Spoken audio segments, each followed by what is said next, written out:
Tidak mungkin dengan khawariqul adah, dengan kejadian-kejadian kesaktian, keunikan-keunikan itu. Berjalan di atas air, kebal. Kenapa? Itu terjadi juga pada dukun. Ya kan? Mustajab doa, dukun mustajab terus doanya. Kenapa dukun bisa mustajab? Karena dia diajarkan oleh gurunya salah satu ismul azam yang dulu dipakai oleh iblis. Iblis kenapa doa masih dikasih? Karena dia berdoa dengan ismul azam, nama yang agung. Walaupun itu iblis, kalau udah minta pakai kunci pasti dibuka pintu langit. Walaupun itu kafir, tapi mintanya pakai kunci pasti dibuka. Saya lupa bawa kitabnya. Yang kebawa kitab Hada'iq, tapi saya bawa kitab yang mirip. Judulnya Hada'iq tadi ya, isinya sama. Kitab Risalah Kusyairiyah. Kemudian ini diringkas, disempurnakan oleh Imam Syamsuddin Ar-Razi namanya ya, gelarnya Syamsuddin Ar-Razi.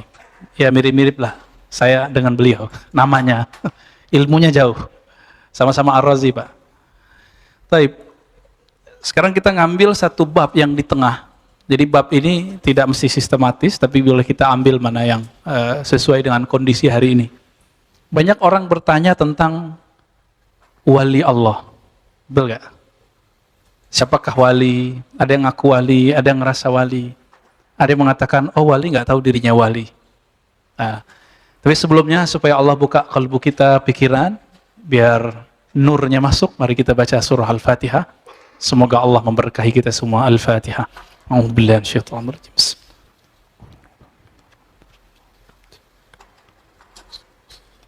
Siratal ladzina. Amin. Baik, teman-teman sahabat melakukan Allah, bahasa Arab wali itu ya wali. Bedanya wali itu orangnya. Waliullah orangnya. Nah, ilmu tentang itu disebut dengan walayah, perwalian.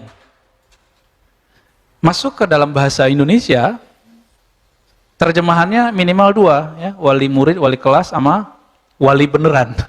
Nah, ini berbeda ya, wali murid, wali kelas, atau wali. Nah, maksudnya wali kelas, ini contoh aja. Kenapa diartikan wali kelas? Karena dia mengurusi suatu wilayah. Udah jadi bahasa Indonesia wilayah. Maka seorang wali itu dianalogkan seperti seorang guru.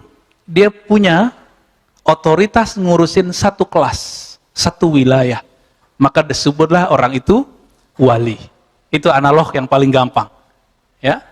Jadi kalau mau sebut wali, dia punya walayah. Maka wali ini karena urusannya urusan rohani, dia tidak bisa dihitung dengan saya pakai gamis, saya pakai kopiah, saya pakai serban, saya pakai jenggot, itu nggak ada urusan. Tasbih saya 1000, nggak ada urusan Pak. Ini urusan kolbu, urusan rohani. Maka mengenal wali tidak mungkin dengan mazahir, dengan penampilan-penampilan zahir, dengan penampilan fisik. Tidak mungkin dengan khawariqul adah, dengan kejadian-kejadian kesaktian, keunikan-keunikan itu. Berjalan di atas air, kebal. Kenapa? Itu terjadi juga pada dukun. Ya kan? Mustajab doa, dukun mustajab terus doanya. Kenapa dukun bisa mustajab? Karena dia diajarkan oleh gurunya salah satu ismul azam yang dulu dipakai oleh iblis. Iblis kenapa doa masih dikasih? Karena dia berdoa dengan ismul azam, nama yang agung. Walaupun itu iblis, kalau udah minta pakai kunci pasti dibuka pintu langit. Walaupun itu kafir, tapi mintanya pakai kunci pasti dibuka. Disitulah kita bisa paham kenapa ketika iblis berdoa, ya Allah jadikan aku hamba yang engkau tangguhkan kematiannya. Dijawab oleh Allah, baik, engkau minal munzarin, engkau akan menjadi di antara ciptaanku yang ditangguhkan kematiannya. Di antara, berarti ada yang lain toh? Ada malaikat, nabi mungkin ada, wali mungkin ada.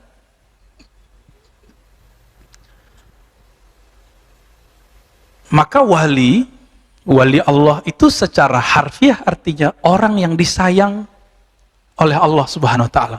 Orang yang hidupnya diurus oleh Allah. Karena dia diurus oleh Allah, dia kemudian diberi sebuah tugas oleh Allah Subhanahu wa taala, baru sah dia disebut wali. Ada penugasan Pak wali itu. Wali kelas aja diangkat ada SK-nya. Masa waliullah nggak ada SK-nya? Tapi SK-nya bukan pakai tertulis gitu Pak ya. Tertulisnya bukan di kertas begini. Tertulisnya di alam malakut dan jabarut. Ini yang disebut dalam hadis Nabi. Orang yang tidak terkenal di bumi, terkenal di langit. Yang Nabi katakan ya, siapa yang menyebutku, kata Allah Ta'ala, hadis Qudsi, man zakarani fi malain, siapa yang menyebutku dalam keramaian, aku sebut dia dalam keramaian yang lebih baik dari keramaian yang ada di bumi. Itu wali itu Pak, wali yang masyhur di langit dan di bumi. Ada yang cuma masyhur di langit, itu lebih banyak. Nggak terkenal di bumi. Karena mereka tidak dapat tugas jadi da'i. Yang terkenal itu kan da'i. Kata Imam Ibn Athaillah, wali di zamannya, kalau seorang pendakwah terus bilang, saya nggak mau terkenal, bagus. Tapi menolak terkenal nggak boleh. Minimal terkenal di jamaahnya, ya kan? Terkenal itu ma'ruf, dikenal oleh jamaahnya. Gimana Pak dakwah kita nggak tahu orangnya? Kita mau denger nggak dia ngomong? Nggak mau. Nah, Nabi Muhammad Allah kenalkan dulu sebagai orang yang amin, sebagai orang berakhlak yang baik, baru kemudian dijadikan sebagai da'i. Itulah Sayyidud Du'at, penghulu semua para pendakwah di dunia, yaitu Nabi Muhammad sallallahu alaihi wasallam. Jadi kewalian itu tugas. Ya. Bisa jadi ada orang ilmunya seperti wali kelas, tapi dia nggak dapat tugas. Bisa begitu? Bisa. Atau dia sudah selesai tugas pensiun, ilmunya melebihi semua profesor, bisa saja. Maka ada di antara wali-wali Allah yang sudah dipensiunkan dari tugasnya. Banyak Pak. Biasanya dia keluar punya murid tuh, dia serahkan. Namun biasanya kalau seorang wali selesai tugas, dia minta dijemput oleh Allah. Imam Bukhari udah selesai tugasnya. Capek dikejar-kejar sama seorang raja yang tirani, yang zalim. Beliau tidak mau diundang ke istana. Karena saat itu ada image, siapa da'i, siapa ulama yang dia berdakwah di istana, saat itu pasti penjilat. Tapi sebelum Imam Bukhari, ada Imam Ibn Syihab Zuhri, dulu dia barengan ngaji sama Umar bin Abdul Aziz. Umar bin Abdul Aziz belum jadi gubernur saat itu, masih santri, ngaji. Ketika jadi gubernur, Ibnu Syihab diajak. Ketika dia jadi khalifah, Ibnu Syihab Az-Zuhri diajak. Kalau itu nggak disebut menjilat. Itu jadi penasehat. Kalau bukanlah Imam Zuhri, tidak ada Imam Bukhari yang kita kenal hari ini. Karena hadis-hadis yang dipakai oleh Imam Bukhari itu adalah warisan-warisan generasi abad kedua, yaitu Imam Ibnu Syihab Az-Zuhri.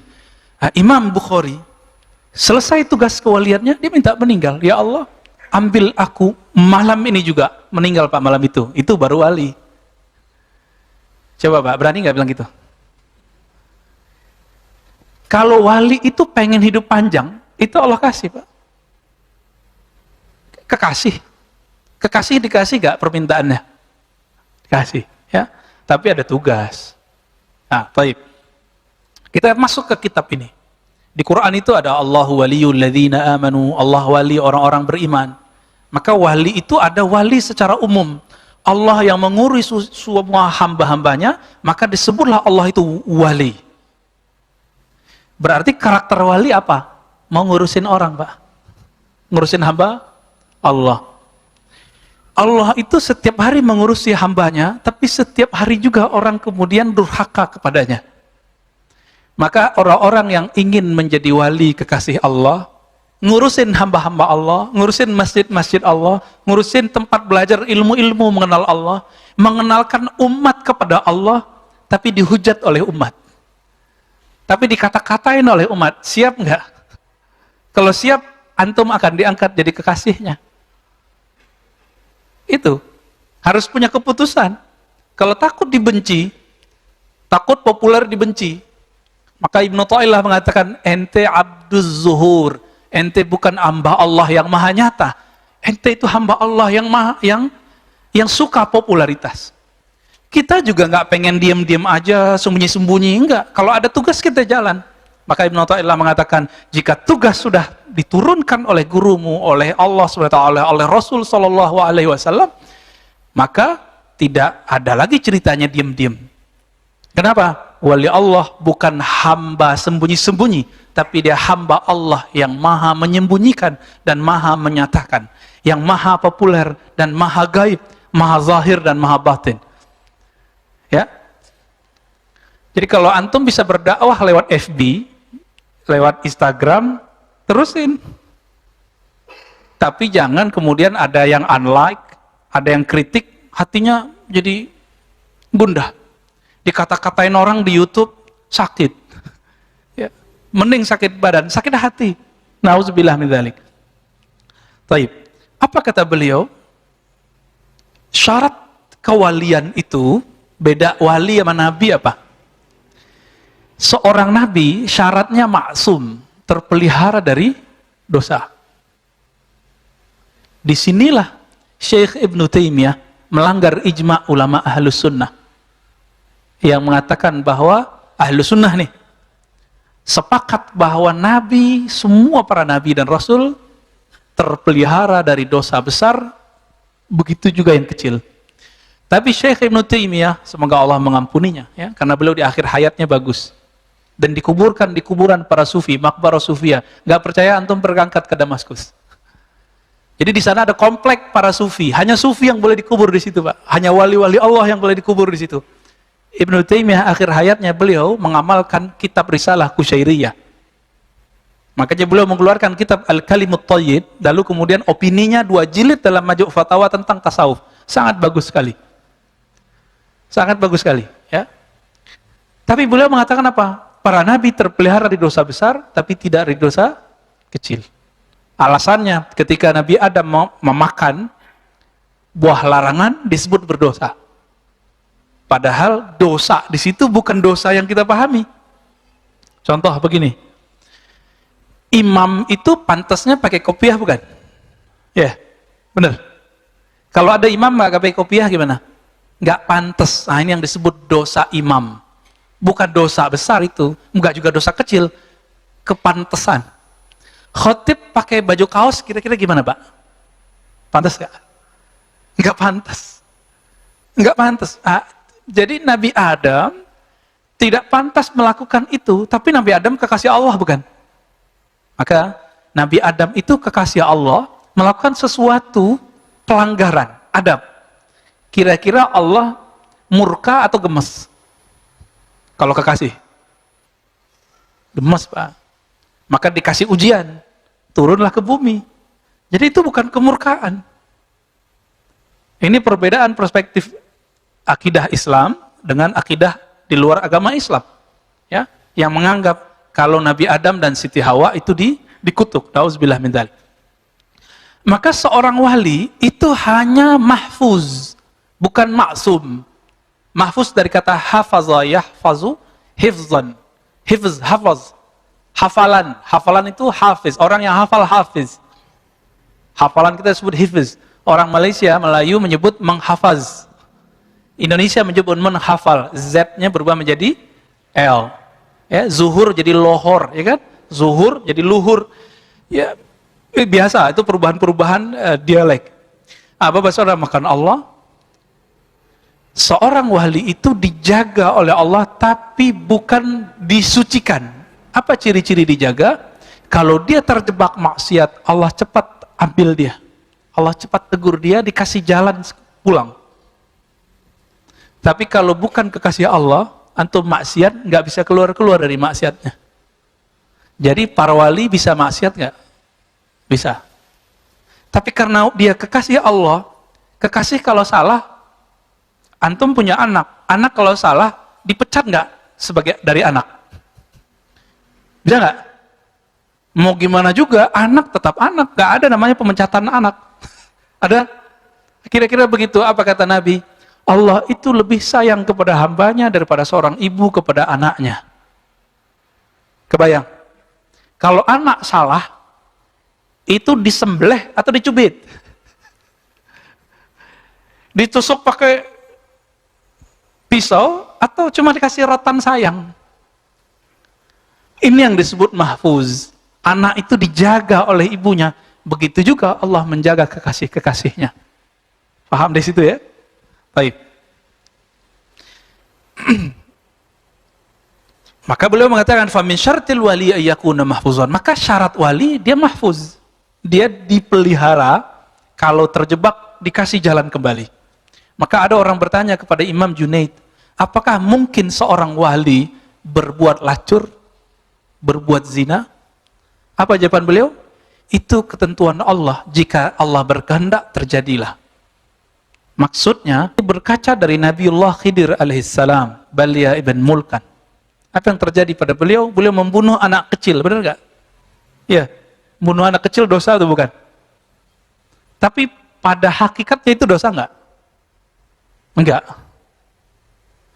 Beliau merusak kapal, itu merusak benar atau salah?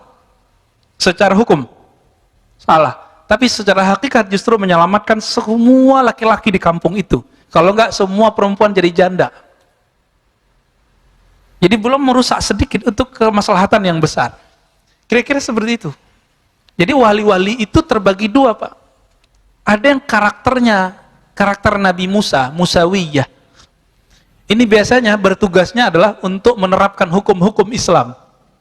Makanya kritis, kadang-kadang keras. Perawakan seorang ahli fikih, penampilannya jelas. Seorang kiai, seorang ulama, seorang ustadz. Itu Musawiyah. Kritis biasanya. Nabi Musa kritis bukan? Kritis. Lalu ada karakter wali yang kedua. Wali yang kedua, wali yang khidriyah. Wali yang karakternya seperti Nabi Khidir alaihissalam. Nabi Khidir, lain yang dilakukan, lain yang dimaksud. Itu dia. Makanya, kalau kita melihat ada seseorang melakukan sesuatu, belajar dari kisah Nabi Musa dan Nabi Khidir, kita nggak boleh langsung judge, Pak. Ini sekarang orang udah satu masjid, udah ngejudge orang. Jadi udah Nabi Musa nggak lolos, Nabi Khidir nggak nemu. Ya? Namun yang sempurna itu adalah walayah al-Muhammadiyah. Kewalian Nabi Muhammad SAW menggabungkan yang zahir dan batinnya. Tapi itu ada prosesnya. Itulah yang digabungkan nanti oleh imam akhir zaman itu. Yang kita sebut Imam Al-Mahdi. Imam Al-Mahdi. Ya. Baik. Suatu kali, nah, jadi wali-wali di awal-awal dulu sampai sekarang, yang wali-wali Musawiyah ini, dia mainnya di adab. Imam Abu Ali Ad-Daqqaq mengatakan, Abu Yazid Al-Bustami, yang semasa dengan Imam Muslim, beliau mendengar ada seorang wali di suatu sudut kota, karena amalannya Imam Abu Yazid itu sholat di beberapa tempat, mungkin 1000-an masjid, sekedar sholat tahiyatul masjid di masjid itu, atau ikut sholat jamaah jika waktu maksud sholatnya datang. Itu amalannya Abu Yazid. Jadi Abu Yazid ini safar terus ke masjid mana, masjid mana, masjid mana, masjid mana. Kita nggak tahu dulu nyampe ke kita nggak ya? Kita nggak ngerti ya, karena beliau diberi karomah oleh Allah bisa tembus ke tempat tanpa perlu pakai kendaraan. Tapi nggak selalu. Abu Yazid Al-Bustami. Satu kali sampailah di satu masjid. Ya, wusifa lahu bil walayah. Ada seseorang imam yang disebut seorang kiai, dia ini wali Allah. Imam Abu Yazid dapat tugas menentukan wali itu salah satunya adabnya bagus, adabnya tinggi. Dulu masjid bukan begini, Pak, ini masjid jangan ngeluh ya, yang nggak pakai sejadah. Ini udah enak ini, Pak. Dulu orang sholat di masjid pakai pasir. Masuk ke masjid beliau, si imam ini, apa yang dilakukan? Tanakhama fil masjid, dia meludah di dalam masjid. Tidak disebutkan dia meludah ke pasir, atau dia meludah ke jendela, atau meludah ke depan. Tapi dia meludah di rumah Allah. Apalagi kalau kentut di masjid, Pak, mohon maaf. Wali Allah nggak mau kentut di masjid. Kecuali dia khidriyah. Ini bab Musawiyah ini. Pengikut Nabi Musa. Karena pakai syariat. Abu Yazid Al-Bustami qaddasallahu sirrahu, ketika melihat begitu, langsung raja'a wa lam yusallim alaihi. Langsung pulang, nggak jadi nyapa beliau. Nggak jadi apa kita sebut. Kita kalau datang ke kiai nyebutnya apa? Sowan. Nggak jadi sowan. Apa kata beliau? Man la yu'man ala adabin min abai syara' kaifa yu'man ala asraril haq. Jika ada orang tidak amanah terhadap adab-adab syariat, bagaimana dia bisa amanah terhadap tugas-tugas langit? Nggak mungkin. Gitu, ya. Maka kalau ada orang-orang yang melanggar syariat itu dan mengingkarinya, ini syaratnya. Jadi kalau yang bukan wali, Pak, ini wali nih, kata orang. Tapi kita jarang lihat dia melakukan ibadah misalnya. Belum tentu dia gak ibadah. Kita harus dengar dari dia bahwa dia mengingkari ibadah itu. Mengingkari syariat itu. Kalau dia mengingkari syariat itu, batal kewaliannya.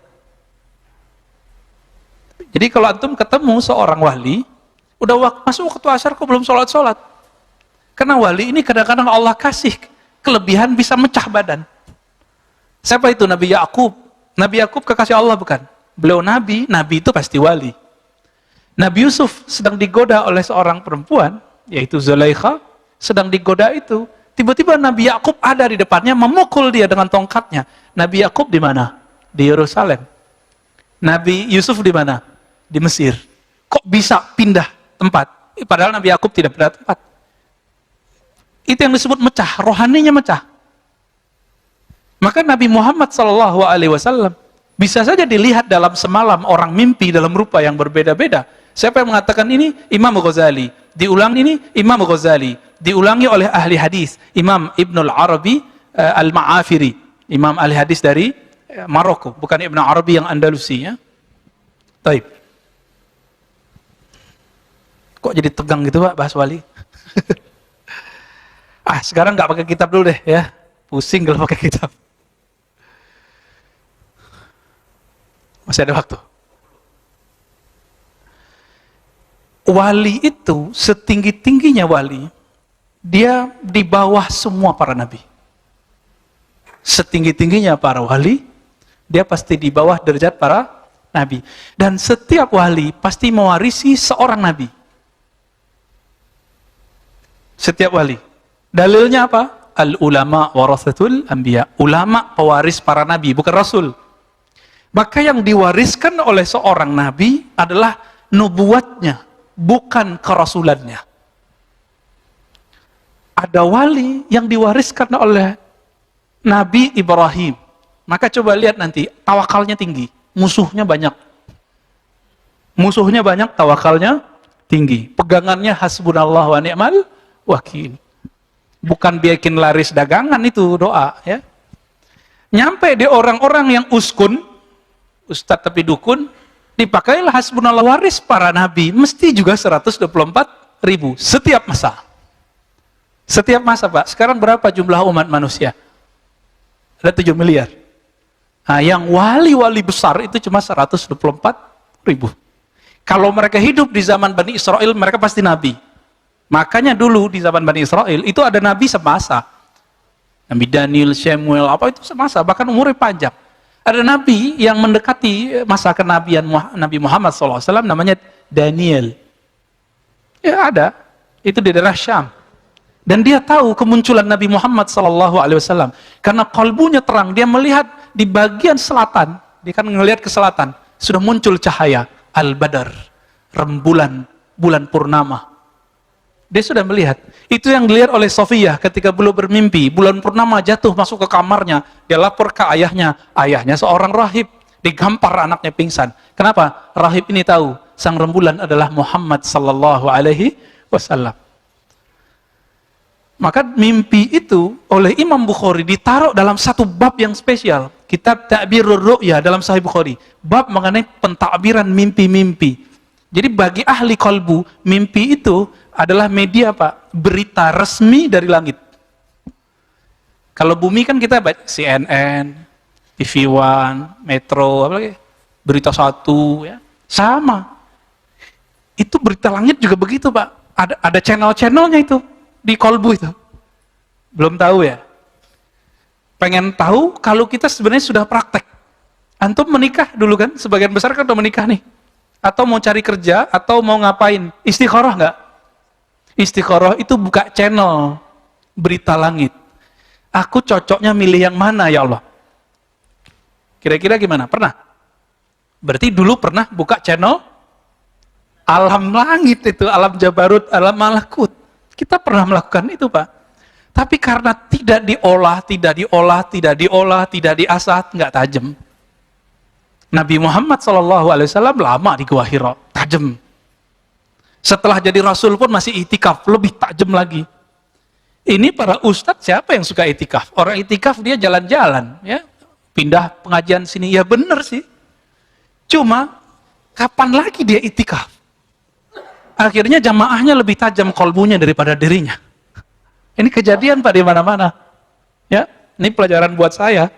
Karena kita berdakwah, kita ngajar, kita guru ngaji. Ngajar orang tapi kayak lilin, nyinari orang tapi kita kebakar. Inilah nasib orang yang tidak menyisihkan waktunya bersama Allah Subhanahu wa taala. 124.000 itu dari mana? Secara fisik mereka dari Nabi Adam alaihis salam. Benar ya?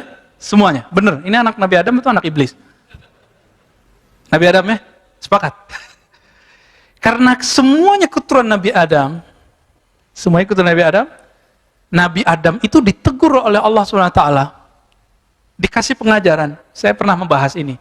Suatu kali Nabi Adam ditanya, Dam, ente kok bisa sholawat? Tahu dari mana? Allah berbahasa basi. Padahal Allah Maha tahu semuanya. Ini dialog mesra Allah dengan kekasihnya. Apa jawaban Nabiullah Adam alaihissalam? Ya Rabb, aku melihat ke arasmu ke langit sana, aras langit. Jadi langit itu ada langit yang 7, ada langit aras. Beda. Karena langit itu bahasa Arab artinya sumu, kullu ma'ala fahuwas sama. Semua yang tinggi disebut langit. Memandang dia ke atas, surga kan sudah di Sidratul Muntaha. Sudah di atas langit ke-7, Pak. Melihat ke langit-langitnya Sidratul Muntaha, tembus pandangnya sampai ke aras Allah Subhanahu wa taala. Di situ dia melihat nama Allah dan nama Muhammad atau Ahmad. Berpikirlah Nabi Adam, tidak mungkin ini nama biasa. Pasti nama spesial. Karena nama pencipta digandengkan dengan nama seseorang. Ini coba lihat. Kalau dulu waktu masih kecil, waktu sekolah, sering nggak nulis nama kita love siapa gitu. I love siapa, ditulis Pak, bener nggak? Bahkan perempuan-perempuan kalau nikah atau pas ulang tahun sering buat kalung simbol namanya misalnya Sinta, cowoknya namanya apa namanya? Mahadi gitu ya, SM gitu. Dibuat love SM, simbol. Siapa yang mengilhami itu? Allah. Maka kita kalau di rumah, bagi yang tidak mengharamkan foto dia, ya kan? Kita kalau cinta Allah dan Rasul, kita kasih kaligrafi Allah Muhammad, ya kan? Itu siapa yang mengilhami? Allah Subhanahu wa taala. Kita kalau cinta sama orang tua, kita taruh apa fotonya di rumah. Cinta guru kita taruh gede-gede di rumah. Bener? Ya, kita kadang-kadang kita foto sama guru, kita pasang jadi ya, apa namanya, DP namanya, bukan DP mobil ya. Kenapa itu terjadi? Itu ilham dari Allah. Ini yang dilihat oleh Nabiullah Adam alaihissalam. Maka Allah mengatakan, ya Adam, tahukah engkau wahai Adam, siapakah itu Muhammad atau Ahmad? Apa jawaban Adam? Engkau yang lebih tahu ya Allah. Dijawab oleh Allah Subhanahu wa taala, itu adalah orang yang karena dia aku ciptakan engkau. Karena dia aku ciptakan engkau. Kira-kira lebih penting dia atau engkau? Kira-kira begitu maksudnya. Dan itu menjadi mahar, Pak. Menjadi mahar pernikahan ibunda Sayyidatuna Hawa dan ayahanda Adam alaihissalam. Kan kita pantas menyebut itu, ya? Abuna Adam wa ummuna Hawa. Itu maharnya. Sekarang antum main-main dengan salawat. Ya, sekarang kita kurang ajar kepada Rasulullah mengatakan orang tua Nabi di neraka. Dalam hadis yang sahih, Allah itu memerintahkan kepada Jibril untuk memilih siapa orang-orang terbaik di dunia. Maka terpilihlah Arab. Keturunan Ismail, Adnan. Dari Adnan terpilihlah Quraisy. Dari Quraisy terpilihlah Abdul Muttalib. Dari Muttalib terus ya Bani Hashim, Abdul Muttalib ke bawah Abdullah, Aminah. Nabi Muhammad itu suci, benar gak? Ada yang bilang Nabi Muhammad gak suci, kafir dia. Ya. Mungkinkah seorang yang suci terlahir dari rahim seorang yang musyrik? Mungkin enggak? Innamal musyrikuna najasun. Surat Taubah. Sesungguhnya orang musyrik itu najis. Kalau antum bilang orang tua Nabi musyrik, maka mereka itu najis. Keluar dari rahim yang najis. Pantas nggak ngomong begitu?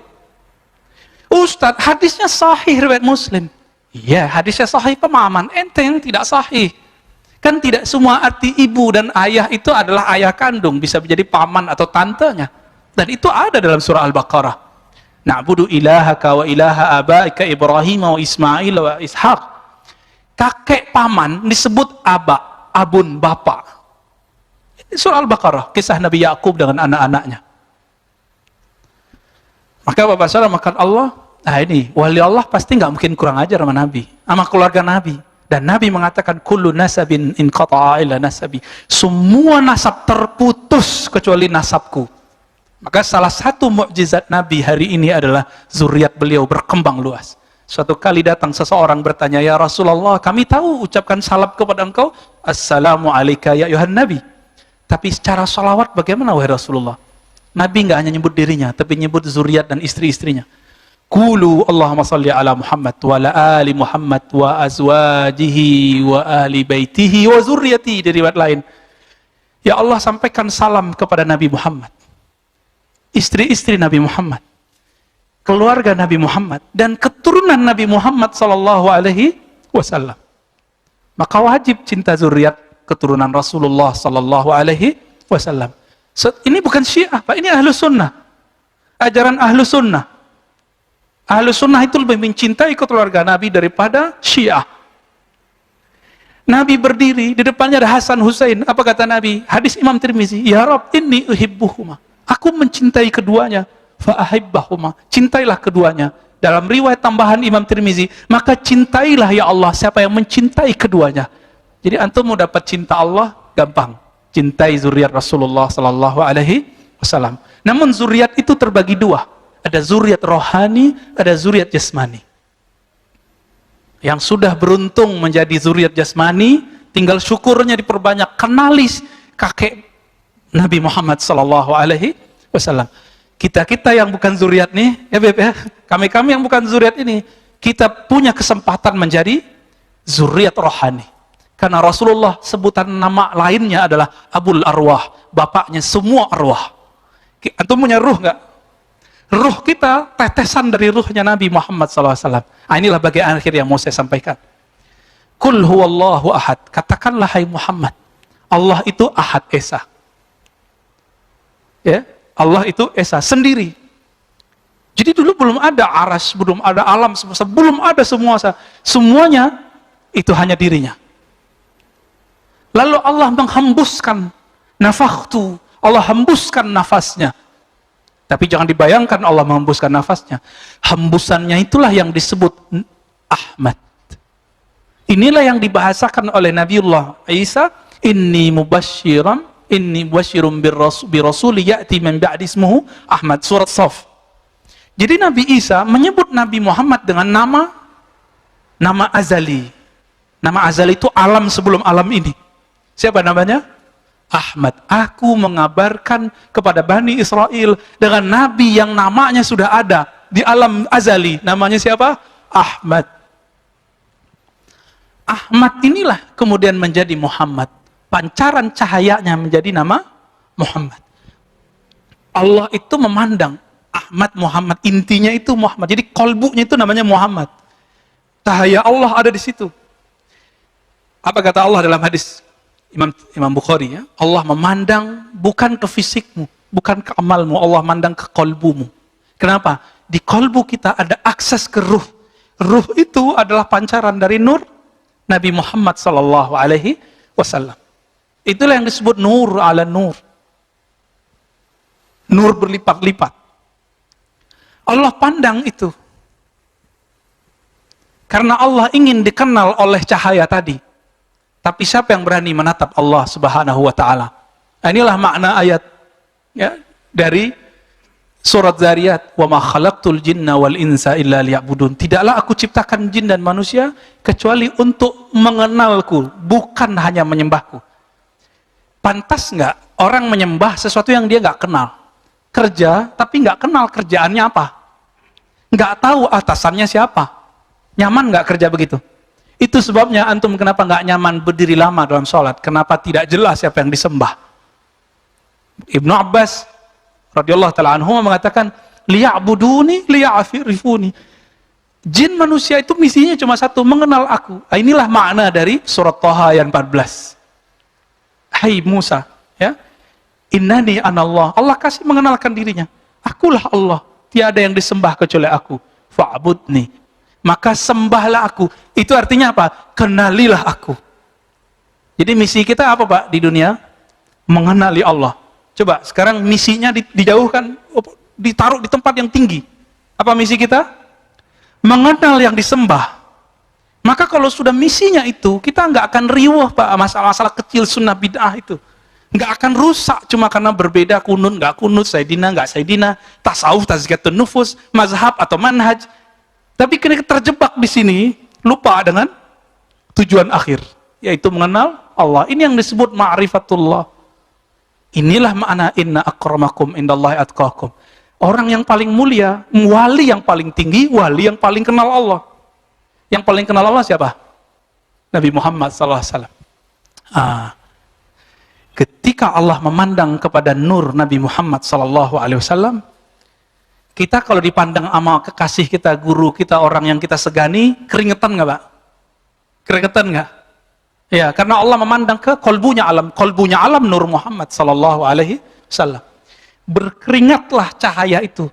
Lahirlah dari tetesan cahaya itu 124.000. Itulah penjelasan kenapa para nabi 124.000. Meninggal para nabi semuanya ditutup oleh Nabi Muhammad SAW. Maka para wali pun juga 124.000.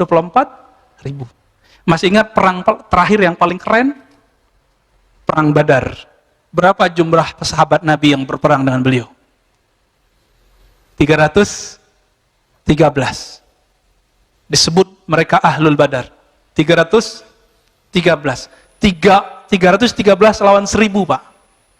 Seandainya lawan 10.000 juga masih menang. Kenapa? Karena yang 313 itu tidak takut kecuali hanya kepada Allah. Mereka paling mengenal Allah gitu. Makanya mereka ini nanti, salah satu kisah yang dibawa oleh Habib siapa yang cerita tentang Nuaiman, sahabat pemabuk, itu ajib, kita mau dengarnya kayak mau nangis. Ya? Karena beliau zuriat Rasulullah, bercerita tentang Nabi betul-betul dari dalam dirinya. Ya? Maka saksikan, ya Allah, kami mencintai engkau, mencintai nabimu dan zuriat-zuriat nabimu. Nuaiman itu Ahlul Badar. Karena imannya sudah menembus ke dalam relung hatinya. Tapi beliau punya kebiasaan buruk yang susah ditanggalkannya. Yaitu maksiat, bukan maksiat ya, melakukan dosa minum toa. Di zaman Umar, tim-timnya Umar ini kan banyak. Laporan datang. Ya Umar, itu kekasih Allah atau kekasih setan itu? Ya? Nah, ini sebagai akhir. Apa jawaban Umar? Oh, jangan kamu laknat dia. Karena dia dicintai oleh Allah dan Rasulnya. Maka sahabat-sahabat semua, saya berdoa semoga kita termasuk yang 124.000. Jika tidak, antum termasuk yang mencintai yang 124.000. Amin ya rabbal alamin. Allahumma syfa'na bi syafa'ati nabiyyika Muhammad sallallahu alaihi wasallam. Subhanakallahumma wa bihamdika asyhadu an la ilaha illa anta astaghfiruka wa atubu ilaik. Assalamualaikum warahmatullahi wabarakatuh. Tanawwa'at, bermacam-macam jenis amalan, ajnas, jenis. Jadi jenis itu dari bahasa Arab. Jinsun, jins. Pakai jins nggak, Pak? Itu beda lagi ya. Jins itu bacanya ya. Kalau ini jinsun, jim nun sin. Jenis bahasa Indonesia. Genus dalam bahasa pengetahuan lama ya. Tanawwa'at. Kenapa bermacam-macam amalan itu? Kenapa amalan itu nggak kayak malaikat? Malaikat itu yang sujud aja. Ada malaikat itu dia kalau ibadah dari awal penciptaan itu cuma ruku. Nabi ditanya, wahai Rasulullah, apakah zikir yang paling utama? Apa kata Nabi? Zikir yang paling utama adalah yang paling utama dibaca oleh malaikat di langit. Subhanallah wa bihamdi, subhanallahil azim, yang tadi Bapak baca ya. Subhanallah bihamdi, subhanallahil azim. Jangan pakai terjemahan, pakai makna dari saya. Subhanallah, sungguh hebat Engkau ya Allah. Wa bihamdi, Engkau maha terpuji ya Allah. Subhanallah, subhanallah bihamdi, subhanallahil azim. Sungguh hebat Engkau ya Allah, Engkau maha agung ya Allah. Itu maknanya. Kalau kita menerjemahkan maha suci, kayaknya ada yang perlu disuci-sucikan. Emang Allah butuh disucikan? Enggak. Jadi terjemahan ini kan terjemahan masa lalu. Abad-abad tahun 1600, berarti abad 17 ya. Oleh Syekh Abdul Rauf As-Sinkili, subhana itu diartikan maha suci. Ini harus direvisi, karena di zaman itu maha suci itu artinya maha hebat kalau versi kita sekarang. Nah, jadi harus diganti tuh istilahnya. Di zaman itu orang ngerti maksud maha suci.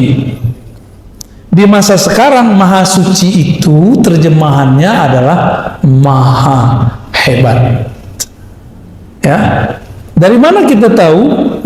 Bapak kalau ketemu orang Arab yang benar Arabnya, kalau dia melihat sesuatu yang menakjubkan, dia bilang subhanallah. Gitu. Ya. Melihat yang cantik sekali atau gagah sekali, itu dia bilang subhanallah. Gitu. Ya. Saking dia merasa hebat banget ini. Kok ada orang secakap ini gitu. Atau dia menyaksikan suatu kejadian yang di luar logika dia akan ngomong apa? Subhanallah. Itu orang Arab. Lain dengan Masya Allah, beda lagi. Mungkin nggak dalam semalam orang pindah kota tanpa pakai pesawat, tanpa pakai bus, tanpa pakai alat dari Jakarta ke Surabaya dalam waktu cuma sedetik. Mungkin. Mungkin. Tapi kalau terjadi kita bilang apa? Subhanallah, ajaib, ajib gitu ya. Ajib itu bahasa Arab, tapi ala Betawi, Pak. Ya, bahasa Arab, tapi rasa Betawi. Ajib. Orang Arab juga bingung, padahal ajib itu dalam bahasa Arab itu artinya aneh, aneh loh gitu. Di bahasa kita, ajib menjadi luar biasa. Maka subhanallah itu artinya sungguh hebat. Saya menganjurkan Bapak Ibu kalau nonton itu yang ditonton penemuan ahli-ahli ilmu, ilmuwan-ilmuwan kita mengenai darah, hebatnya jantung, dahsyatnya otak, satu molekul di tubuh. Aduh, kalau kita lihat itu tubuh kita langsung bertasbih lagi, Pak. Baik. Amalan itu banyak jenisnya karena pemberian Allah juga beragam bentuknya. Itu hikmah malam ini. Kenapa ada zikir subhanallah, ada zikir Allahu Akbar, ada zikir la ilaha illallah? Karena rahasia yang Allah mau beri juga beragam. Allah kaya atau miskin? Kaya. Karena dia kaya, maka dia ingin memberikan kita macam-macam hadiah. Bapak punya teman nggak orang yang tajir? Tajir baik hati, sering ngasih hadiah nggak? Kalau nggak pelit hati, medit. Apabila ada orang kaya, dia suka ngasih hadiah sama kita karena dia senang. Pasti hadiahnya macam-macam. Kadang ini, kadang itu, kadang ini, dan kadang-kadang surprise. Allah lebih kaya daripada yang kita bayangkan. Dia ingin kita menerima itu. Tapi Allah Subhanahu wa taala ingin kita siap menerimanya. Allah nggak butuh tasbih, kita nggak butuh. Allah nggak butuh sholat, kita nggak. Yang Allah mau dari kita adalah engkau siap-siaplah menerimanya. Itu. Kita mau kasih motor ke anak kecil umur 10 tahun. Tanda sayang atau bunuh? Ya, konyol atau hebat? Konyol itu. Allah itu ingin memberi sesuatu, hambanya itu siap gitu. Maka anak muda nih, ya, yang suka main sosial media, nggak usah haus popularitas. gak kuat nanti kalau populer. Ya. Orang yang menghambakan popularitas tersiksa. Kalau satu orang dislike tuh tersiksa. Ya, ada orang ngeritik dikit, sakit hati. Kalau hamba syuhrah, abdus syuhrah, hamba popularitas. Kan sekarang anak-anak cita-citanya kalau ditanya, bang, mau jadi apa? YouTuber. Aduh, Masya Allah. Saya kaget-kaget tuh anak-anak ditanya begitu sekarang. Dia nggak tahu resikonya. Orang kalau sudah terkenal dengan satu brand, dia harus memaksakan dirinya seperti itu. Dan itu sandiwara yang paling menyiksa diri. Bapak tahu orang yang nyanyi pop, yang ukur umuran Bapak itu loh Pak? Ya, bukan yang di Indonesia. Kan ada tuh yang orang Palembang tuh siapa namanya? Yang pernah di TVRI terus dipecat. Bukan, masih hidup. Siapa namanya gitu? Itu kan keluarga dia keluarga musisi segala macam. Itu terkenalnya ngepop, tapi di rumah ngedangdut, Pak. Tapi kalau dia main dangdut di luar, itu merusak brandingnya. Itulah popularitas. Saya dulu pernah diundang oleh seorang motivator bersama teman-teman saya. Kebetulan waktu itu kita ngurusin lembaga dakwah. Si motivator ini ingin mengajari ustadz. Nah, bayangin coba. Hebat tuh ya. Hebat benernya. Ingin mengajarin ustadz nge-brand dirinya. Nah, kita tuh harus nge-brand diri ya. Oh, kita dengerin aja dia main. Nge-brand oke, bagus. Akhirnya ada yang nge-brand diri pakai warna baju. Ya kan, ada kan ustadz dengan baju tertentu. Ya boleh-boleh aja sih Pak. Dulu ada rame tuh Pandawa 5 tuh ada kan? Yang nggak ada tuh Ustadz Petruk tuh nggak ada tuh. Macam-macam. Jadi mereka membuat branding. Itu pengaruh beberapa motivator ini. Saya tahu beberapa motivator ini menggurui ustadz yang sebenarnya ustadz itu adalah seorang guru. Nggak sopan bener ya. Mungkin niatnya bener baik supaya ustadz ini punya kualitas hidup yang setara dengan para motivator. Nggak, ustadz itu jalan hidupnya beda. Ya. Terus terakhir dia bilang apa? Ustadz itu kalau ceramah harus memperhatikan sound. Terus apa lagi? Harus bertarif. Waduh. Itu teman-teman saya yang ikut rata-rata rusak karena sifat motivator. Ya beda Pak, kalau ustadz tuh dengan motivator tuh beda. Ustadz tuh dia ngomongin Allah sama akhirat.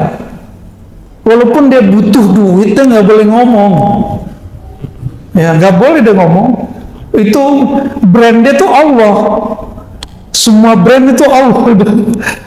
Jadi gak usah sih ustadz tuh kemudian harus di brand dengan warna baju, di brand dengan biar terjaga brandnya, kalau datang harus mobilnya bagus. Nggak mesti. Kalau ada rezeki ya beli mobil, kalau enggak ya apa adanya aja. Ustadz tuh harus pakai baju tertentu, apa serban tertentu. Ya salam, itu nyiksa diri.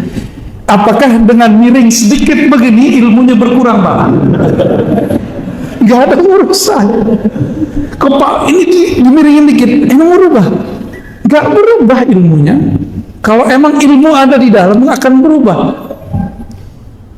Saya datang di sini pakai sarung, pakai gamis. Bapak kan udah kenal, Bapak biasa aja, ya kan? Karena saya juga biasa, Bapak biasa juga kan? Saya datang sebagai orang biasa, nggak pakai tarif-tarifan. Bapak santai kan? Kalau nggak Bapak deg-degan juga Pak. Kita udah bayar nih, udah panjer nih, deg-degan juga. Maka di Quran di surat Yasin itu jelas kalam Allah. Ittabi'u man la yas'alukum ajra. Ikutilah orang yang tidak minta tarif. Mereka lah orang-orang yang dapat hidayah. Kalau bahasa Imam Malik, wa ma lillahi baqiyan. Suatu karir, karya, kinerja, dakwah karena Allah pasti kekal. Kita ini gak ada yang sempurna, Pak. Tapi kalau kita nempel kepada Allah, sempurna jadinya. Semua kita punya dosa, tapi kita nempel kepada ampunan Allah, kita diampuni oleh Allah. Salat kita nggak ada yang bagus, tapi kalau kita nempel kepada ridha Allah, Allah akan baguskan salat itu. Ya. Ketika seseorang baca Alhamdulillah, maka akan ada satu kondisi di kalbunya kalau dia berkoneksi dengan Allah. Pahami dulu makna Alhamdulillah. Alhamdulillah artinya thanks God. Ya, syukran ya Allah. Terima kasih ya Allah. Semua pujian itu milikmu ya Allah. Allah itu dipuji sebagai tanda terima kasih. Maka ditulislah segala puji. Kalau di abang sebelah kan puji Tuhan, ya. Ya, akhirnya sama-sama garing. Ini baca Arab, ini baca terjemahan, sama gak sama garing. Menurut saya cukup kita katakan terima kasih ya Allah. Itu lebih dahsyat. Ya, syukron ya Rabb. Itulah rasa syukur. Syukur ya Allah, gitu artinya. Kalau baca Allahu Akbar, apa yang dirasakan? Ya Allah, Engkau besar, kami kecil. Kalau kita bawa pikiran banyak mau sholat, cukup baca takbir. Bapak manai takbirnya. Itu semua pikiran kita langsung mengecil. Yang besar hanyalah Allah Subhanahu wa ta'ala. Kita punya banyak masalah sebelum sholat. Setiap hari ada masalah nggak? Ya, bener. Setiap hari ada masalah ya? Bener. Ada yang nggak punya masalah tiap hari? Pasti punya masalah. Masalah Bapak Ibu nih banyak nih, nggak usah curhat ke siapa-siapa. Ya, nggak usah curhat ke ustadz, nggak usah curhat ke teman, nggak usah curhat kepada, cukup katakan Allahu Akbar, ya Allah, masalahku banyak, tapi Engkau ampunan rahmatnya, bantuannya lebih banyak, jalan keluarnya lebih banyak. Itu selesai cepat itu Pak, selesai cepat itu. Jadi kita ini mentok karena kita jalan lewat jalan buntu. Coba mundur dulu, kan nggak mau mundur. Mundur, cari yang baru. Maka zikir itu membuat orang mau mundur dari kesalahannya supaya maju mencari yang benar. Itu yang disebut taubat. Ya. Jadi pribadi taubat itu bukan pribadi yang sering baca astagfirullah, astagfirullah, astagfirullah. Itu namanya bacaan istighfar. Ya, taubat itu pribadi yang tidak menyalahkan siapa-siapa, tapi dia menyalahkan dirinya. Dia ketemu, pakai GPS, salah GPS nih. Ya bukan begitu. Kenapa dia nggak mau nanya sama orang? Ini kan udah tahu ada orang, hanya ke GPS. Apalagi zikirnya, sholawat. Sholawat itu mencakup zikir-zikir yang ada. Jadi kalau saya sholawat, Bapak Ibu, Bapak sholawat, itu tadi zikir kita yang tadi kebawa semua sama dia. Kenapa? Saya mau tanya Pak, sholat kita zakat ya, Allah zakat nggak? Allah sholat nggak? Allah haji nggak? Allah umrah nggak? Allah puasa nggak? Tapi Allah sholawat nggak? Berarti sholawat spesial nggak? Di saat seseorang bersolawat, dia sedang satu frekuensi dengan Allah. Itulah fana, lebur dalam cinta. Maka dia bersolawat. Solawat itu artinya, ya Allah, sampaikan cinta kami kepada Nabi Muhammad. Kalau terjemahannya, ya Allah, turunkan rahmat ke Nabi Muhammad. Emang Rasulullah masih butuh digituin? Enggak. Ini saya kasih artinya Pak ya. Apa arti solawat? Ya Allah, sampaikan cinta kami kepada Rasulullah Sallallahu Alaihi Wasallam. Baru tuh ada rasa tuh ketika bersolawat.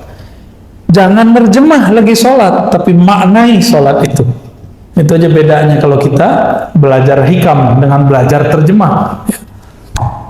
Saya yakin kalau orang sini belajar terjemah 2 kali pertemuan kabur.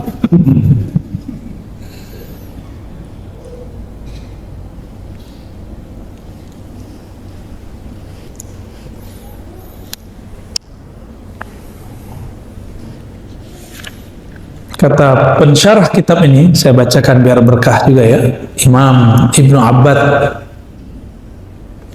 Dan beliau, setiap zikir ada waridnya, ada hadiahnya. Setiap amalan ada hadiah rahasia yang tersimpan di dalamnya. Apakah warid itu? Ma yaridu 'alal qulubi minal ma'arifir rabbaniyah wal asrarir ruhiyah. Warid itu adalah suatu kondisi rohani di mana kolbu mendapatkan makrifat dari Allah dan rahasia-rahasia darinya. Ketika Bapak sujud, rasanya apa? Kepala pegel. Itu doang. Imamnya kelamaan nih, gitu. Berarti belum dapat asrarnya. Tapi Bapak sujud, terus terasa, ya Allah, kepalaku sekarang di titik terendah di bumi. Bahkan dia lebih rendah daripada tempat buang air besarku. Yang kita bedak-bedakin tiap hari itu ya, Bu ya. Ini mas-mas ini pakai bedak nih. Gak usah lah, cukup istri kita aja yang cantik ya. Kita nggak usah jadi cowok cantik ya. Rawat sih boleh, tapi jangan bikin riuh untuk badan sendiri. Laki-laki itu nggak usah begitu ya. Apabila kolbu kedatangan rasa, masuk rasa itu, rasa, ya Allah, kepalaku lebih rendah. Aku taruh serendah-rendahnya, bahkan lebih rendah dari tumitku. Itu Bapak kecanduan sujud kan Pak? Enak tuh sujud begitu. Terasa tuh nikmat sujud. Tapi temukan sendiri rasa itu ya. Tadi itu kunci-kuncian yang kita kasih. Jadi kalau zikir, saat sujud, itu yang kita rasakan. Jangan ngayal kemana-mana. Nabi kasih benefit. Aqrabu ma bainal abdi wa rabbihi fis sujud. Itu benefit. Sedekat-dekat hamba kepada Allah lagi sujud, ya, maka berdoalah kepada Allah. Kan begitu di hadisnya. Nabi kasih jalan kalau orang masih mau doa. Tapi sujud yang sebenarnya masih perlu doa nggak? Nggak perlu lagi doa. Sujud itu sudah di dalamnya doa, ya. Karena Nabi setiap kali memintakan syafaat kepada Allah untuk kita, Nabi sujud dulu. Dan nanti di akhirat Bapak Ibu, Nabi itu makhluk paling sibuk. Dia nggak sempat mikirin diri sendiri. Nggak sempat mikirin siapa-siapa dalam dirinya. Yang dipikirkan ummati. Setiap kali mau lewat, itu ada datang orang cari, wahai Rasulullah bantulah kami, wahai Rasulullah bantulah kami. Di tangannya sudah ada daftar orang yang dia mau bantu. Itulah kekasih-kekasihnya. Ulama-ulama pewaris ilmunya, mewarisi sifat-sifatnya. Tidak hanya mewarisi serban dan jenggotnya, tapi juga mewarisi karakter-karakter rahmatnya. Itu ditandain nama Rasulullah tuh. Lalu sahabat bertanya, wahai Rasulullah, bagaimana cara engkau nanti tahu bahwa itu adalah umatmu, semuanya itu umat? Jawaban Nabi, aku mengetahuinya dari ghurran muhajjalin, dari pancaran bekas wudu. Wudu itu isinya apa? Cuci-cuci muka? Bukan. Wudu itu membersihkan zahir, mensucikan batin. Sebagaimana Allah memandang kalbu manusia, maka di akhirat Nabi diizinkan memandang kalbu manusia. Ya, kalau di dunia Nabi tahu, dikasih tahu isi hati orang, tapi nggak boleh berhukum. Itulah yang terjadi ketika ada orang bapak Khawarij datang, Nabi nggak boleh bunuh, karena dia belum menunjukkan kekasarannya. Jadi kelompok ekstrem nih sekarang, kalau dia belum kasar, kita belum boleh main tangan, Pak. Belum boleh mentangkap. Tapi kalau dia sudah menyiapkan bom, mau membunuh, Masya Allah, itu boleh. Dan kita meridhoi kalau ada polisi, bagian tertentu di polisi melakukan itu. Itu penyelamatan bagi kita, ya, penyelamatan bagi negara ini. Bapak mau nanti buat maulid di bom orang? Mau nggak ntar? Ya. Nah, maka kelompok-kelompok ini sekarang muncul itu di Brangus oleh salah satu perangkat kepolisian. Kita doakan mereka supaya tetap tulus kepada Allah Subhanahu wa taala ya.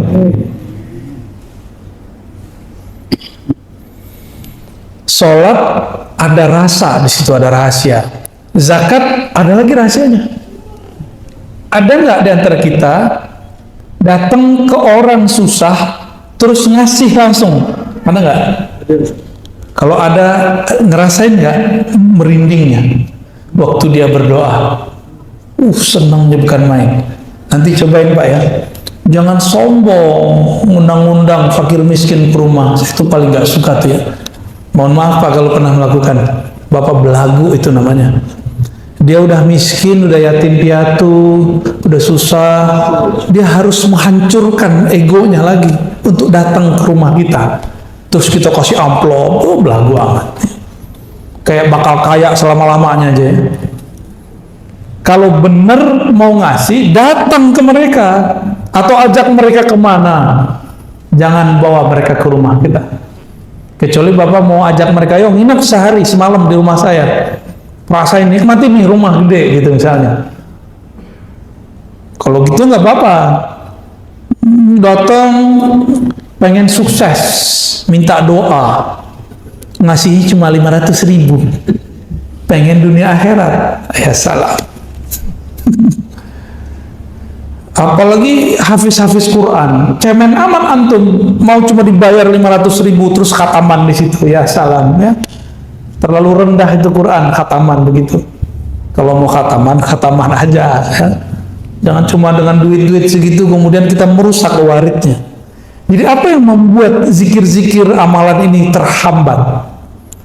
Jadi sir dari Allah mau turun, rahasia dari Allah mau masuk ke dalam kolbu, tapi terhalang. Karena di kolbu kita paling dalam, kita meniatkan amal itu bukan untuknya. Gitu.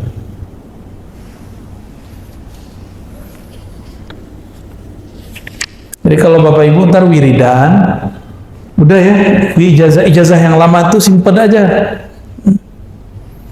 Zikir biar kaya tuh simpen Pak. Apalagi zikir mahabbah simpen, udah nggak usah. Zikir buat sakti simpen, nggak usah lagi. Sekarang zikir yang biasa, lalu katakan aku berniat menyebut Engkau ya Allah karena Engkau layak disebut. Aku memujimu ya Allah karena Engkau layak dipuji. Aku menyembahmu ya Allah karena Engkau layak disembah, bukan karena aku pengen jadi kaya. Aku baca surah Al-Waqiahmu ya Allah karena Engkau layak ayat-ayatmu dibaca, bukan karena pengen usahanya lancar. Bisa nggak begitu? Itu baru tasawuf. Jadi tasawuf itu bukan wiridan untuk sesuatu, ijazahan, mahar, bukan, itu bukan tasawuf. Itu pseudo tasawuf. Ya, tasawuf palsu. Tapi boleh nggak? Ya boleh, silakan.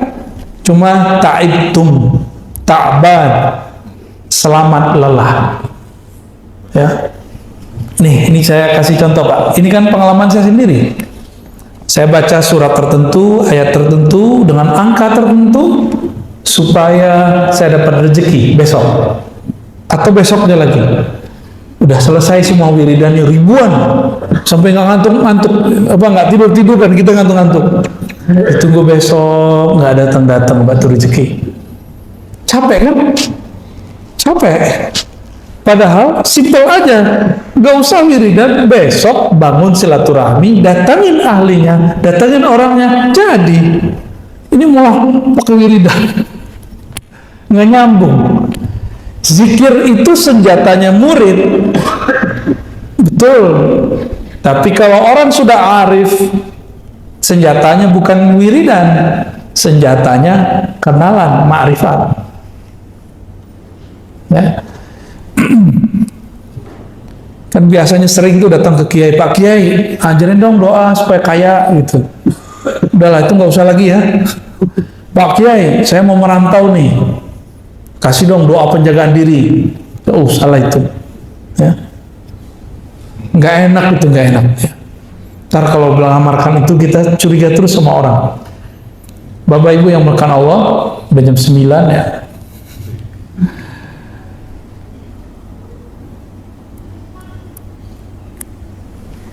Ketika warid itu datang, kadang-kadang berefek.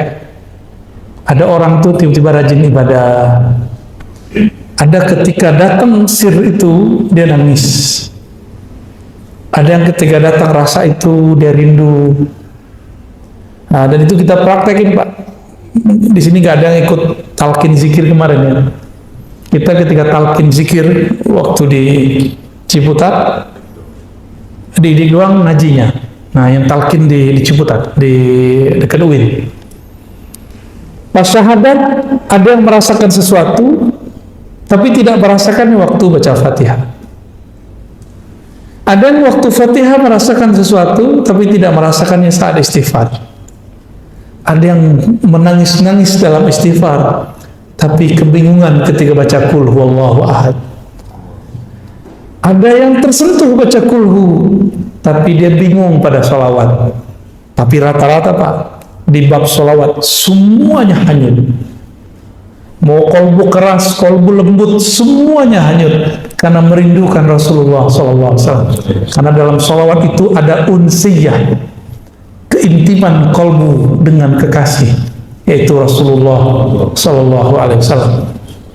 Nah, semoga rasa itu muncul di kita. Nah, ada yang dia tenggelam, rasanya hanyut dalam sholawat. Kita ajak zikir, dia bingung. Karena dia masih asing dalam sholawat. Jadi itu beda-beda orang, beda-beda ahwal, beda-beda warid yang datang. Jadi saya sendiri menyaksikan dan merasakan bahwa itu nyata. Beda amal, beda bacaan, beda gerakan, beda aktivitas, beda rahasia yang diturunkan dengan oleh Allah Subhanahu wa Ta'ala. Maka rahasia dalam sholat beda dengan zakat, beda dengan puasa, beda dengan haji, beda dengan umrah. Semoga yang hadir malam ini tidak lagi ibadah minta pahala. Amin. Semoga yang hadir malam ini tidak lagi beribadah pamrih. Amin. Bukan lagi karena pengen dapat surga, bukan lagi karena dijauhkan dari neraka, bukan lagi karena pengen dapat ketenangan dan kekhusyuan. Semoga yang hadir malam ini beribadah karena Allah layak disembah, karena Allah pantas dipuja-puji. Itulah ibadah yang mutlak. Orang inilah yang disebut oleh Allah abdi, hambaku. Kalau yang mencari ketenangan disebut hamba sakinah. Yang mencari khusyuk, abdul khusyuk. Yang cari popularitas, abdul syuhur. Yang nggak mau terkenal, abdul butun. Allah bukan yang begitu. Ya, kunu ibadallah. Jadilah hamba Allah yang mutlak. Barangkali ada 10 menit mau tanya jawab, silakan. Ya, ya, silakan. Dari mana dulu?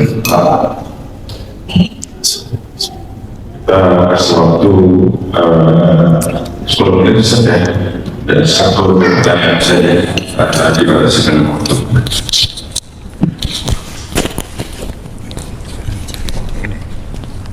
Oke. Assalamualaikum warahmatullahi wabarakatuh. Terima kasih Bu ya. Semoga sehat terus Bu ya. Amin, amin ya Rabbi. Saya anggap Buya itu adalah guru saya. Terus guru, karena saya juga nggak punya guru. Terus saya ingin menceritakan spiritual saya Buya. Dan waktu kemarin saya udah 2 kali, dan terakhir kemarin itu berkat Buya saya amalkan sholat witir itu wajib. Pertama kali ngaji itu sholat witir wajib. Jadi sholat witir saya adalah sebelum tidur. Dari dulu, kalau dulu saya malah setelah sholat tahajud. Nah, cuma kenapa pada saat itu 2 sekali dan sekali kemarin beberapa hari yang lalu itu seperti saya itu sampai kaki gemeteran, terus benar-benar kayak orang ketakutan. Apakah itu setan? Oke, baik. Satu lagi boleh Bu ya? Oke. Izin Bu ya. Kalau kita sholat pejamkan mata itu seakan-akan kita sujud atau ruku, tapi kayak ada sesuatu lagi yang rubuh ngikut kita. Oke. Ya, itu saya nggak tahu. Minta kasih. Assalamualaikum warahmatullahi wabarakatuh. Assalamualaikum. Yang pertama, pas mau witir merasakan sesuatu ya. Pas lagi sholat witir ya. Itu namanya warid. Warid. Cuma karena kolbunya belum siap takut. Ya. Tapi kalau kolbunya siap itu nggak akan takut.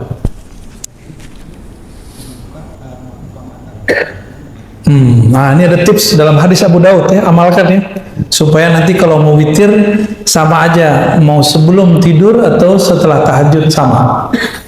Dalam hadis Abu Daud diajarkan kalau mau qiyamul lail, bacalah 10 kali subhanallah, subhanallah wa bihamdi, atau subhanallah aja 10, alhamdulillah 10, Allah akbar 10, la ilaha illallah 10. Itu namanya conditioning. Jadi biar kolbunya siap untuk merasakan nikmatnya sajian tahajud, sajian witir, hidangan-hidangan aurat, maka berzikir sebelum kita qiyamul lail, berzikir sebelum witir. Ya, apa tadi? Subhanallah, alhamdulillah, masing-masing. Jadi jangan subhanallah, alhamdulillah, bukan. Subhanallah, subhanallah, subhanallah, subhanallah, begitu ya. Alhamdulillah, alhamdulillah, alhamdulillah. Terus Allahu Akbar, Allahu Akbar, Akbar, la ilaha illallah, la ilaha illallah 10 kali. Rasakan Pak, nanti sholatnya akan lebih stabil. Nanti takutnya hilang, insya Allah ya. Saya ijazahkan cara mengamalkannya. Tafadhal ya. Di hadis Imam Bukhari, Muslim itu ada yang versi mirip, tapi amalannya beda. Intinya sama ya. Wallahu a'lam bishawab.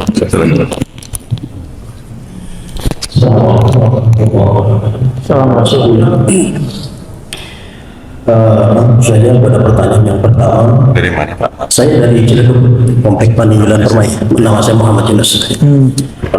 Pertanyaan saya yang pertama tadi dibilang apapun yang kita lakukan ibadah adalah makrifat kepada Allah. Termasuk apa yang dibilang Buya tadi, bahwa seandainya kita mendapatkan sesuatu spesial dari Allah itu adalah makrifat. Terus apa bedanya dengan hidayah? Yang kedua, saya terus terang sebelum subuh selalu melakukan sholat sunat hajat 2 rakaat. Dan lagi-lagi tadi Buya mengatakan bahwa apa yang kita lakukan semua ibadah termasuk sholat. Jangan pikirkan segala hajat kita, yang kita pikirkan adalah langsung saja kepada Allah. Tuh, bagaimana kaitannya dengan sunat-sunat hajat yang sering kita lakukan? Terima kasih. Assalamualaikum. Ya, nah yang pertamanya saya lupa malah, ingatnya hajat. Hajat dulu ya. Sholat hajat itu sebenarnya diperdebatkan oleh ahli fikih. Yang ada itu sebenarnya sholat himmah. Idza hamma ahadukum, jika seseorang kamu punya keinginan, atau hamma berarti punya urusan, itu arti hamma. Hadis Abu Daud, hadis Tirmizi juga ada, tapi yang saya ingat nih hadis Abu Daud. Lalu dikatakan di situ, fa'asbihil wudu, salatlah 2 rakaat, sempurnakan wudu'mu, falisalli rakaatain, salat 2 rakaat. Lalu faliyatullah, doalah kepada Allah. Coba lihat doanya, ternyata itu doa yang kita sebut doa istikharah. Jadi doa sholat hajat itu isinya doa istikharah. Coba lihat inti sholat istikharah, bukan memaksa Allah, bukan mengajukan permintaan kepada Allah, tapi sholat istikharah, sholat hajat itu adalah menyerahkan hajat kita kepada Allah, menyamakan kemauan kita dengan kemauan Allah. Apa kata kita? Ya Allah, jika dia baik bagiku, maka jadikanlah dia milikku, dekatkan dia kepadaku, dan takdirkan dia menjadi ya begitu. Itu nggak hanya pasangan loh Pak ya, kerja, urusan, proyek, sama semua. Artinya apa? Kita tidak maksa Allah, tapi kita bertanya, ya Allah ini baik atau bukan? Jika baik, jadikan, mudahkan. Jika tidak, maka jauhkan. Berarti masih ada kita nggak di situ? Nggak ada. Maka sholat hajat itu bukanlah kita memaksa Allah atau ngasih tahu Allah dengan hajat kita. Tapi sholat hajat itu konfirmasi. Ya Allah, ini hajatku baik apa enggak? Gitu ya. Baru dengeran tuh ya. Selama ini kita, kata kiai, kata ustadz, kalau ada hajat sholat 2 rakaat. Minta kepada Allah. Ya itu benar. Tapi ada yang lebih benar, ini dia nih. Isi dari sholat hajat istikharah adalah mengkonfirmasi kepada Allah hajat kita baik atau tidak. Kalau untuk kabul gampang bagi Allah, tapi baik buruk itu yang mau kita mintai kepada Allah Subhanahu Wa Taala. Dan itu berat loh Pak, kalau kita senang sama seseorang nih, terus kita bilang jika dia baik, wah itu senang tuh. Maka mudahkan ya Allah, takdirkan ya Allah, senang. Bapak udah coba belum? Orangnya kita cintai, terus kita bilang jika dia tidak baik bagiku ya Allah, maka ini susah tuh ngomongnya tuh. Bener gak? Tuh, itu ilmu Pak, sebenarnya itu makrifat sebenarnya, tapi kok nggak ada yang menjelaskan selama ini. Ketemu di hikam, kata Ibnu Athaillah Sekandari rahmatullah alaihi wa qadasallahu sirrah, ciri-ciri doamu langsung dikabul. Itlaqul lisan, lisanmu ringan untuk mengatakannya. Itu ciri-ciri kalau itu diterima di sana. Bahkan Ibnu Athaillah nggak ngomong begini, padahal dia mau ngomong begitu Pak. Sebenarnya doa kamu itu Allah juga yang bisikin. Allah bisikkan kepada kamu, tapi kamu harus menjadi hambanya. Gimana caranya? Memintalah kepadanya, tapi nolkan dirimu. Tiada kehendakmu kecuali kehendaknya, tiada keinginanmu kecuali keinginannya, tiada cintamu kecuali cintanya. Baru benar tuh cinta kepada Allah. Kalau enggak gombal. Barangkali itu ya. Yang pertama tadi apa? Hidayah itu baru awal dari nur. Kalau ma'rifat itu puncaknya nur. Berarti hidayah itu puncaknya apa? Ma'rifat. Jadi orang-orang yang dapat ma'rifat, dialah yang bisa bagi-bagi hidayah. Maka di Quran itu dibagi 2. Kadang Nabi disebut innaka la tahdi man ahbabta. Kamu tidak dapat memberi hidayah siapa yang kamu mau. Itu ma'rifat maksudnya. Ya? Tapi di ayat yang lain justru dikatakan engkaulah yang beri mereka petunjuk. Man dalla ala khairin kafa'ilih, siapa yang menunjukkan suatu kebaikan, suatu petunjuk kepada orang, maka dia sama dengan melakukannya. Jadi ada hukum hakikat, ada hukum syariat di situ. Ya, hakikatnya hidayah itu ma'rifat awalnya, tapi syariatnya bukan. Syariatnya dia sebuah ilmu, sebuah pengetahuan, sebuah teori, sebuah sentuhan, kira-kira begitu. Wallahu a'lam bishawab. Ya. Cukup ya.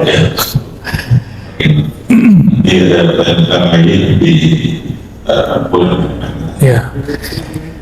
Baik Bapak Ibu yang melakukan Allah. Nah, maka lain kali kalau mau pakai kertas lebih cepat ya. Nanti kita jawab sependeknya. Bapak Ibu yang melakukan Allah, sahabat-sahabat, teman-teman semuanya, saya yang mengajar ini bukanlah orang yang suci, bukan orang yang sempurna. Saya manusia biasa. Kebetulan, kebenaran dapat hadiah ma'rifat dari Allah. Inilah yang kita bagi-bagi sebagian. Ya. Semoga hadiah-hadiah ini diridhoinya. Amin ya rabbal alamin. Nasallallahu al-'afwa wal 'afiyah lana wa li walidina wa li masyayikhina wa li sa'iril muslimin wa ahli ahlina wa li dzurriyyatina wa li auladina wa lil muridin wal hadirin wal hadirat. Semoga yang hadir baik laki perempuan, anak-anak kita, saudara kita diampuni oleh Allah, dapat berkah dari Allah, dapat ridha berkah pengajian ini. Amin rabbal alamin. Wassallallahu ala sayyidina Muhammad walhamdulillahi rabbil alamin.